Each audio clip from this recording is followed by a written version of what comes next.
Hi friends, welcome to AR creative. Chicken semi gravy ಸುಲಭವಾಗಿ ಮಾಡುವ ವಿಧಾನ ಹೇಗಂತ ಹೇಳ್ಕೊಡ್ತೀನಿ ಬನ್ನಿ. ಬೇಕಾಗುವ ಇಂಗ್ರೀಡಿಯೆಂಟ್ಸ್: ಕರಿಬೇವು ಸೊಪ್ಪು 3 ರಿಂದ 4 ಬೆಳ್ಳುಳ್ಳಿ, 1 ತುಂಡು ಶುಂಠಿ, 2 ಈರುಳ್ಳಿ, 2 ಸಣ್ಣ ಗಾತ್ರದ ಟೊಮೆಟೊ, 3 ರಿಂದ 4 ಮೆಣಸಿನಕಾಯಿ, ಸ್ವಲ್ಪ ಕೊತ್ತಂಬರಿ ಸೊಪ್ಪು, 2 ಚಮಚ ಶುಂಠಿ ಬೆಳ್ಳುಳ್ಳಿ ಪೇಸ್ಟ್, 1 ಚಮಚ ಚಿಕನ್ ಮಸಾಲ, 2 ಚಮಚ ಪೆಪ್ಪರ್ ಪೌಡರ್, ಅರ್ಧ ಚಮಚ ಜೀರಿಗೆ ಪುಡಿ, 1 ಚಮಚ ಅರಶಿನ ಪುಡಿ, 1 ಚಮಚ ಕೊತ್ತಂಬರಿ ಪುಡಿ, 2 ಚಮಚ ಗರಂ ಮಸಾಲ ಹಾಗೂ ಅರ್ಧ ಕೆಜಿ ಚಿಕನ್. ಒಂದು ಪಾತ್ರೆಗೆ 3 ರಿಂದ 4 ಚಮಚ ತೆಂಗಿನ ಎಣ್ಣೆ ಹಾಕ್ಕೊಳ್ಳಿ. ಕಟ್ ಮಾಡಿಟ್ಟಂಥ ಬೆಳ್ಳುಳ್ಳಿ ಹಾಗೂ ಕರಿಬೇವು ಸೊಪ್ಪನ್ನು ಸೇರಿಸಿ ಚೆನ್ನಾಗಿ ಬಾಡಿಸ್ಕೊಳ್ಳಿ.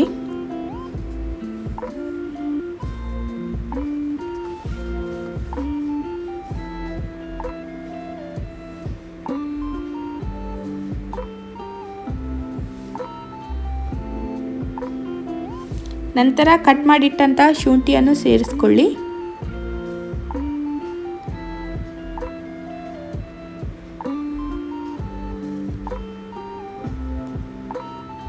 ಮೂರರಿಂದ 4 ಮೆಣಸಿನಕಾಯಿ ಕಟ್ ಮಾಡಿಟ್ಟದನ್ನು ಸೇರಿಸ್ಕೊಳ್ಳಿ.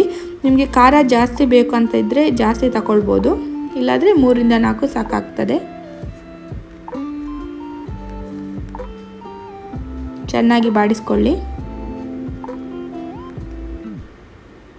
2 ದೊಡ್ಡ ಗಾತ್ರದ ಈರುಳ್ಳಿ, ಸಣ್ಣದಾಗಿ ಹೆಚ್ಚಿದ ಈರುಳ್ಳಿ, ತುಂಬ ಸಣ್ಣದಾಗಿ ಹೆಚ್ಚಬೇಕು. ಅದಕ್ಕೆ ಸ್ವಲ್ಪ ಉಪ್ಪನ್ನು ಸೇರಿಸ್ಕೊಳ್ಳಿ, ಆವಾಗ ಅದು ಬೇಗನೆ ಕುಕ್ ಆಗುತ್ತೆ. ನಂತರ 2 ಸಣ್ಣ ಟೊಮೆಟೊ, ಸಣ್ಣದಾಗಿ ಕಟ್ ಮಾಡಿರುವಂತಹ ಟೊಮೆಟೊವನ್ನು ತಗೊಂಡು ಚೆನ್ನಾಗಿ ಫ್ರೈ ಮಾಡ್ಕೊಳ್ಳಿ. ತೋರಿಸಿದ ಎಲ್ಲ ಮಸಾಲೆಯನ್ನು ಸೇರಿಸ್ಕೊಂಡು ಹಸಿ ವಾಸನೆ ಹೋಗುವ ತನಕ ಚೆನ್ನಾಗಿ ಫ್ರೈ ಮಾಡ್ಕೊಳ್ಳಿ.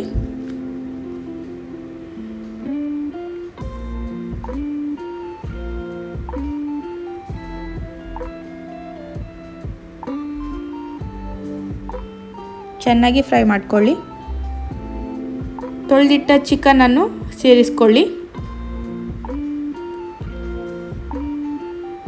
ಒಮ್ಮೆ ಬಾಡಿಸ್ಕೊಳ್ಳಿ. ರುಚಿಗೆ ಸ್ವಲ್ಪ ಉಪ್ಪನ್ನು ಸೇರಿಸ್ಕೊಂಡು ಚೆನ್ನಾಗಿ ಬಾಡಿಸ್ಕೊಂಡು ಲಿಡ್ಡನ್ನು ಮುಚ್ಚಿಡಿ.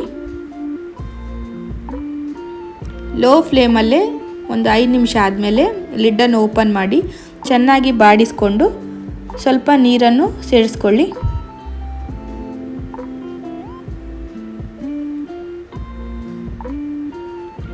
ನಂತರ ಲಿಡ್ ಮುಚ್ಚಿ 15 ರಿಂದ 20 ನಿಮಿಷಗಳ ಕಾಲ ಚೆನ್ನಾಗಿ ಕುಕ್ ಆಗಲು ಬಿಡಿ.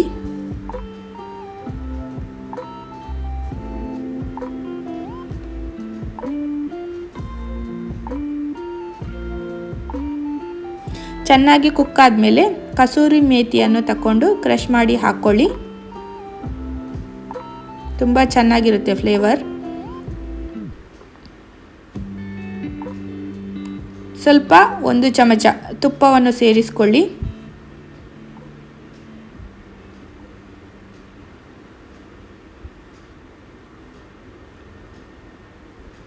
ಕೊನೆಯದಾಗಿ ಕೊತ್ತಂಬರಿ ಸೊಪ್ಪನ್ನು ಹಾಕ್ಕೊಳ್ಳಿ.